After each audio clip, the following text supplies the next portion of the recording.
Hey, Tuesday night, Melbourne Comedy Festival. Yeah.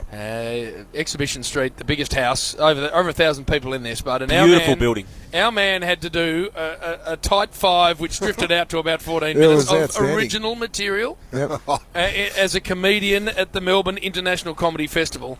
And we, because we're not experts on comedy, but we were just there and enjoyed it. So we were ebullient, Spud, about the performance. But what we thought, in fairness, because we can disappear up our own freckle on touch. So what we thought we needed to do was go outside of what we normally do and find someone who's impartial but knows the caper. So we thought we'd get this man on the line, the official comedy festival critic, Simon Oldman, his name is, and I think we've got him on the line now. Simon, welcome to Triple M Footy. Well, howdy in there, boys. How you doing? Now, look. Rolling with an American accent. No. Now, could I say this is extraordinarily, how ironic. It is Sam, but I was going to put on the man that, I don't know if you realise, do you know Sophia Loren's out here at the minute? Yes. Yep. Yeah, well, her manager is the late Bob Hope's grandson, called Carlisle. Yes. I was speaking to them at a brunch not long ago, and Carlisle, word has spread that they've got a new star on the horizon. These are Carlisle's words, so they're not mine. The thing, he's seen the tapes and he's heard the audio.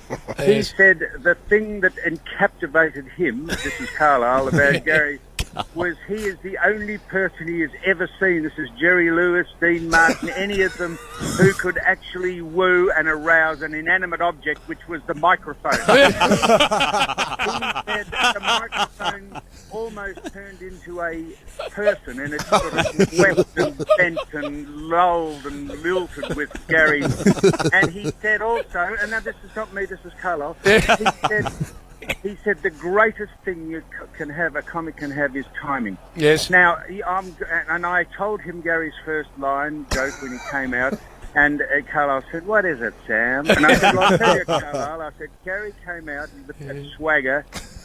There were pheromones oozing out of his body, and he said they seemed to modify the front row, the pheromones, like out in the wild. That's how animals attract other animals. And Carlisle said, "What was his?" He said, "What was his first joke, Sam?" And I said, "Well, he came out and he said, how do you catch a unique rabbit?" And Carlisle said, "What did he say?" He said, how do you catch a unique rabbit?" And Carl said, "Yes." I could see he was doubtful. And Garry then left it and he said, "Unique up on it." Well, Carlisle said, that is some of the sharpest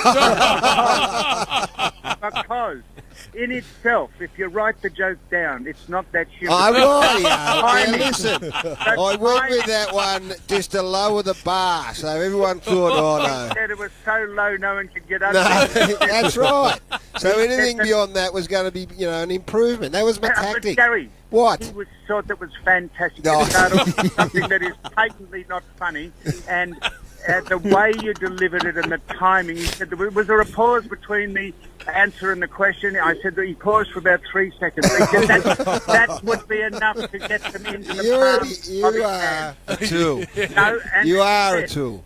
And he said, I've written these notes down. Have you ever met Sophia Loren? My God, what a nice-looking human being she is. And Carlisle, as I say with Bob Hope, and he said, was Garry excited or enthusiastic? I said he was enthusiastic, and Carlisle said, this is the difference. Excitement is short-lived, hysterical, and often repels. Enthusiasm is sincere. Our audience don't understand half of what you're saying. Force. Enthusiasm is sincere, grand, impressive, and resistless. Force. No, I said he was sincere. I want to ask you this because I thought I noticed just some reticence with the body language early. And then after the unique rabbit went over as we thought it would, he was a bit flat. But then he opened up on Bill, and he got a nice laugh out of his first gag on Bill, and suddenly back went the shoulders, and he got a real swagger up. That's what Carlisle said. He said he then started to embrace the microphone and the crowd, and as for that, and he said, Carlisle said, did he mess any of his gags up? I said, look, just one. I said, just one. He said a bloke was playing cricket. He Come on. Flannels, and he said, you're going to have to get it out because I'm the brunt of every silly joke in town. And instead of saying, how's that? And the bloke says, see, you're another clever bastard. He said, oh, well, you're out now. You better go into the dressing room. And what is he talking about? But he gathered himself after adversity. He lifted again and lifted, and at the end, you couldn't get him off. So he was awfully good. Was it a performance that you thought he could go with again, or just a one-off?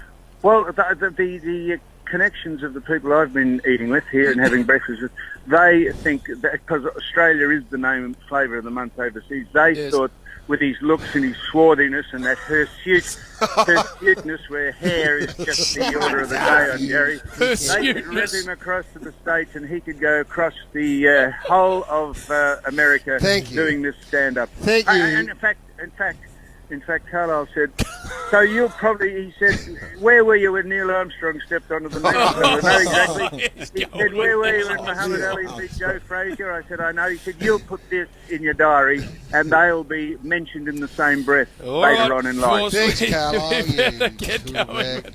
We appreciate what is a very nice précis of our man's work. It was extraordinary, and everyone's still up about it. I mean, there's all right, off you go. Well, yeah, your neck rabbit. Carlisle's never heard anything like it. All right, thanks. God, did he open with that? Did he? I said yes. I'd turn him off. Thank you, Foss. Very nicely done, and a nice look at it. At one stage, he was on all fours, Sam. He was. He rolled round on the ground. He did. He got off his seat and was rolling on the ground. Anyway, that is enough of that. We put that to bed and never revisit it again. No, it was very, very nice, and we absolutely liked it.